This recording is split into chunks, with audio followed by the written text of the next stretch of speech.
Hello, I'm Millie. And I'm Joseph, and this is St Aidan's BBC New School Report.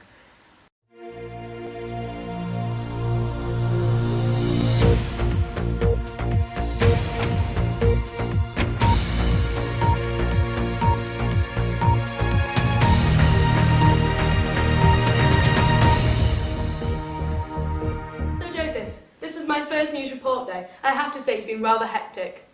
Well, Millie, I've done 4 now, and this has been the most organised day we've done. And we've definitely got some good stories coming up for you viewers.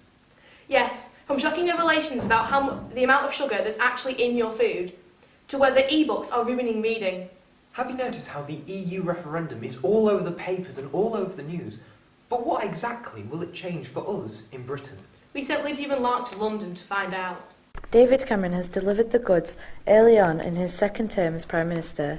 On the 23rd of June, an EU referendum will be held, in or out. MPs have labelled this landmark a political decision to last a lifetime, and with the Tory cabinet split and a very defiant Labour Party to the left of them, polls are very narrow. But how big of a difference will this vote have? Well, I'll be campaigning to stay in the European Union because it's good for workers, and it's good for consumers, and it's good for the environment. I think the EU symbolises lots of countries coming together and working cooperatively for a common good. Well, I think one of the most important things for younger people is to make sure that we've got jobs for when you leave school, when you want to get a job, and being part of the EU does create jobs in the UK economy. We spoke to some students and Mr. Smith to find out their opinions. Well, I believe we should leave, because I believe as Britain we would be a stronger country without having other countries in the EU pulling us down. And I believe we can make our own laws and govern to our own way in order to make us a better country. I think Britain should stay in the EU because I fear for a deterioration in trade and retail. I think it's a bit sad that the debate's just focusing on economics and on money and on how much money Britain can get out of it if we leave, or how much money Britain can get out of it if we stay in. So what about the Leave campaign? Boris Johnson has challenged David Cameron by leading the Brexit initiative. The Mayor of London may be good friends with the PM, but any loyalties have been put aside.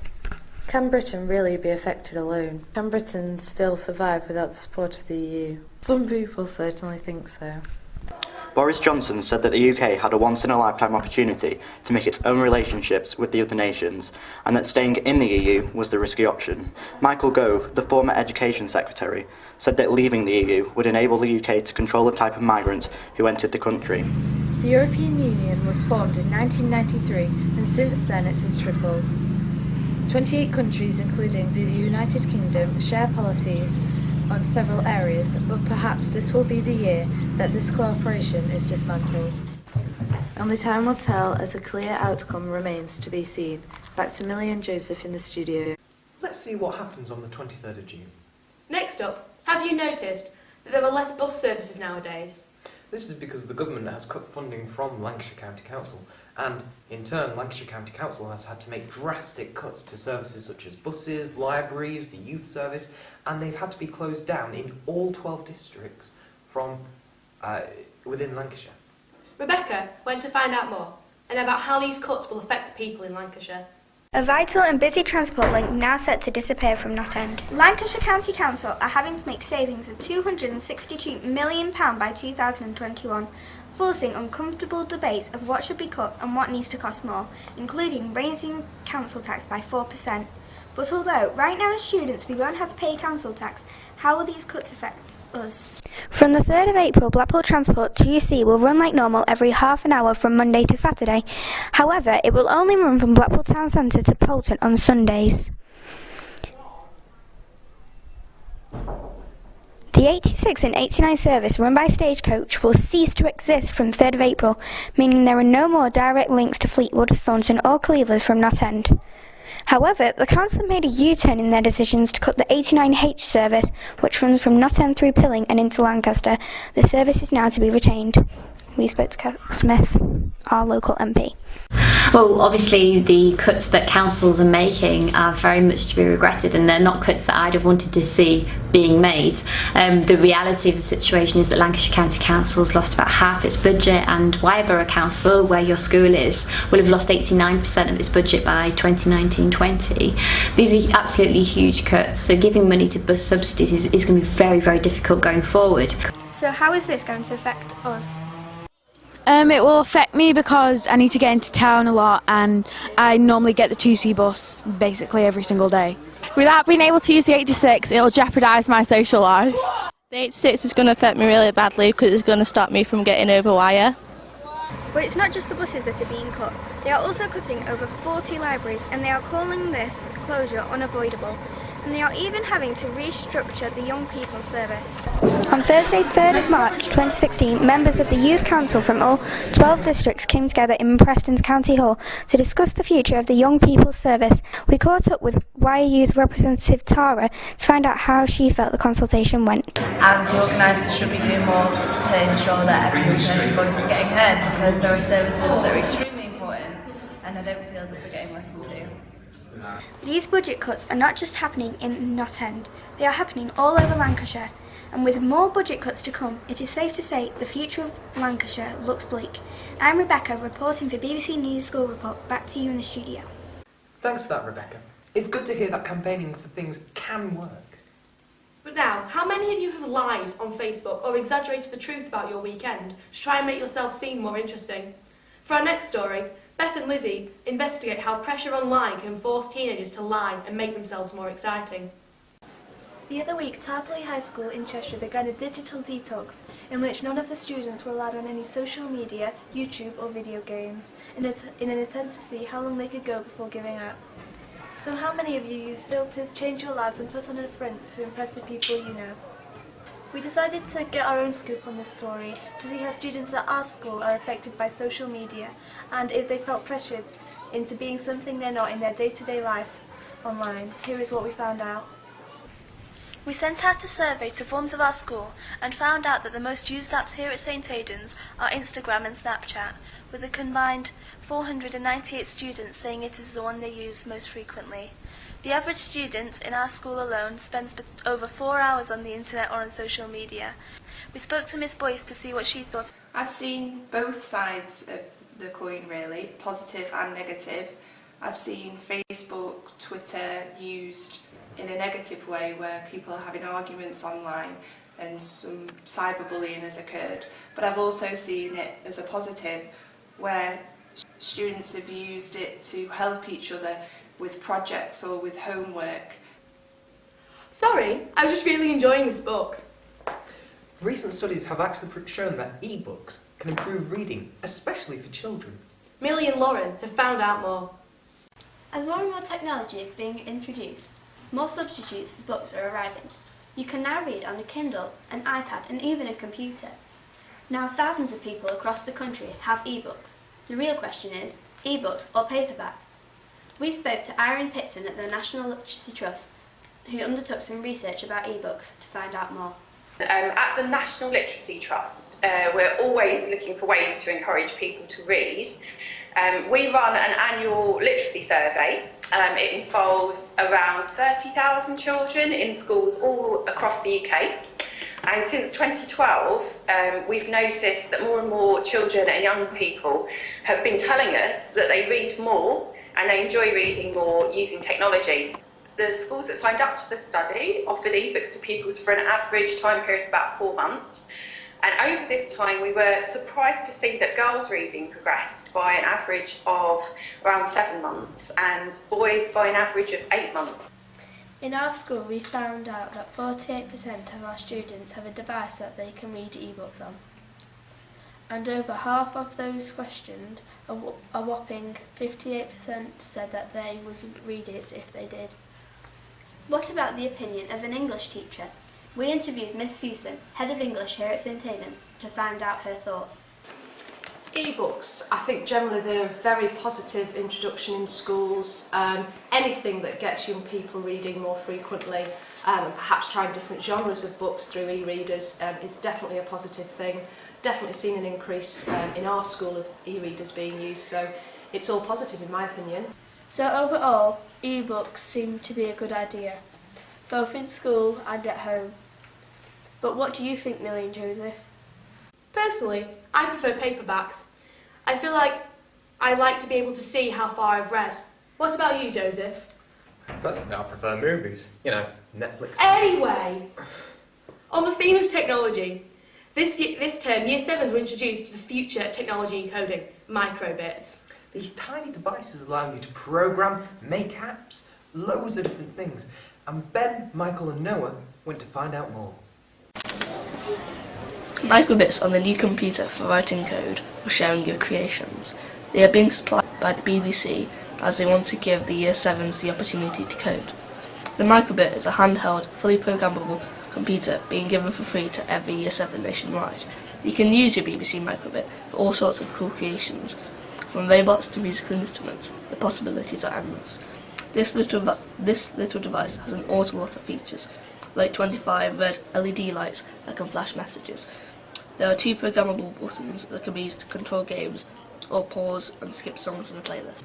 One of the most exciting things at the moment is for Year 7, and this is across the country, they're all getting one of these. This is called a microbit, and this is made by the BBC and ARM, who are a UK manufacturer, and Lancaster University. And what they've done is they've come up with this really great way to stimulate an interest in computing and computer science as a subject, to try and encourage you to program and try and encourage you to create and be creative with computing. So a whole done it. So what we can do with this bit is we can actually connect an app on the phone to the microbit, and the app on the phone will allow you to use your microbit to control the phone. At the moment we're just teaching them some basics about how to program the microbit, and then we've got this open-ended competition where they're going to be able to do anything they want. And there are students already right now at Coding Club doing so many different things with it. We've got students connecting it to electronics, hacking headphones, there's somebody doing a bag alarm, and next week somebody's asked me if I can bring some fruit in so we can make the microbit be a fruit keyboard. I mean, to be honest with you, it is just an empty shell, and the students can make it do so many different things, and that's already what we're starting to see them really keen and really enthusiastically wanting to do. It was recently revealed that there are a lot of hidden sugars in our favourite drinks and favourite food. Harry, Anna, Tilly, Tori and Olivia use donuts to show us more. We're just helping get rid of the leftovers. Are you always aware of the amount of sugar that's in your favourite food and drink? There may be quite a lot more than first come to mind, as sugar is often hidden from view. We already know about the large amount of sugar that a single can of Coke contains. But did you know about these other types of food that also contain excessive amounts of that sweet ingredient we all crave? In a 440 millilitre bottle of orange passion fruit drench, there's 26.4 grams of sugar. In a 275 millilitre bottle of blackcurrant fruit, there is 31 grams of sugar. In a 500 millilitre bottle of Lucozade, there's 43.6 grams of sugar. In a 500 millilitre bottle of Ribena, there's 50 grams of sugar. Approximately in 12 Oreos are equivalent in terms of sugar. In a 500 millilitre can of Monster, there's 55 grams of sugar. Approximately 6 Kellogg's Marshmallow Square bars. Wow, look at the treats you can eat for the equivalent amount of sugar. We caught up with Mrs. Russell, the school's food technology teacher, to see what she had to say on the topic.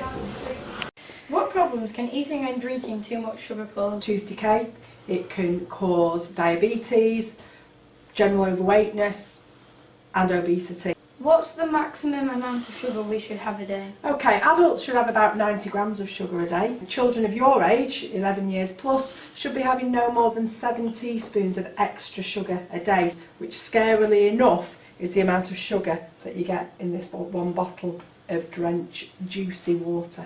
There's so much hidden sugar and it is so bad for us. Really, we should be having sugary drinks as a one-off treat, maybe once a week, and the rest of the time we should be trying to drink water. Perhaps I should be sticking to more water in the future. With exams upon the horizon for everyone at the school, many students are wondering how they're going to survive this treacherous period. But what are the best ways to do this? Barry, Becky and Tilly have found out from members of staff the best ways to prepare for exams. There's a lot of advice about how to prepare for your exams, whether they're next week, after Easter or in May. We've come up with some tips on how to prepare yourself for the next few nightmare months.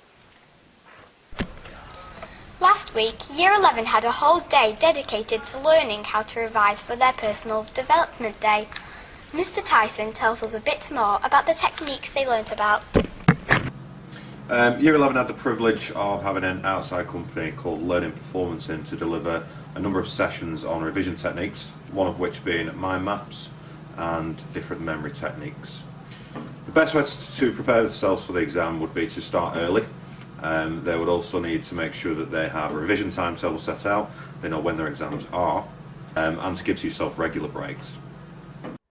So, how are the Year 11s feeling about the exams and how are they preparing themselves? Well, I'm kind of dreading them, but it's also quite a positive thing because it's at the end of like 2 years of hard work. I use mind maps, I test myself with past papers, and I go to revision sessions, or sometimes test myself with friends as well. So, what are the best things for helping with revision? Okay, eating healthily is really important to revise effectively, particularly making sure that you drink lots of water so that you stay hydrated, and that will really help you to concentrate. Making sure you're eating enough as well is really important, because if you've not got the energy that you need to revise, you're going to find that you're really, really tired and unable to complete your revision. Try not to eat lots and lots of sweets and crisps and things like that. They do tend to make you feel a little bit sleepy. You should try and eat things like fresh fruit and vegetables. Fish is also very good for you. Just trying to eat a balanced diet really, and not too much of the bad stuff. One of the most important things with revision is that you get plenty of sleep. If you go to bed late and you're having to get up early to come to school, you're going to be tired the next day when you've got exams, and that's the last thing you want, particularly when you're sat with a lot of other people and it gets warm. So early nights, good eating is also important, and it's better to get up earlier and then be fresh for school rather than going to bed late and thinking, I'll revise late into the evening. I think one of the really important things is that they find somewhere to hide their phone or give it to their parents. Really important, I think, because it just saves them from being distracted. Give it to somebody, then it's not being distracted. After your 20 or your 40 minutes revision, then you can get your phone back, check your messages, and then you can respond to anything that's happened on your phone whilst you've been focused on your revision. One of the really good things is to have lots of different coloured pens so that you can pick out key parts of questions. It's good to have little pieces of paper like this, or flashcards where you can put the subject on one side and then lots of notes on the other side and test yourself. Obviously having lined paper where you can spider diagram or a map or mind map your different topics and subjects. Having all these resources will help you organise yourself better and mean that hopefully you can revise better. This is Marion Tilley reporting for St Aidan's BBC News School Report. Back to you in the studio. You know what? I'm going to use those tips to revise this year. Now, our sports reporters Aled, Brett and Joan are going to update us on whether or not tackling in the school rugby will be banned. They'll also be reporting on the rising ticket prices of Premiership football games. Rugby is a sport that has been around for over a century and thrives over the tackling that adds to the high-tempo game.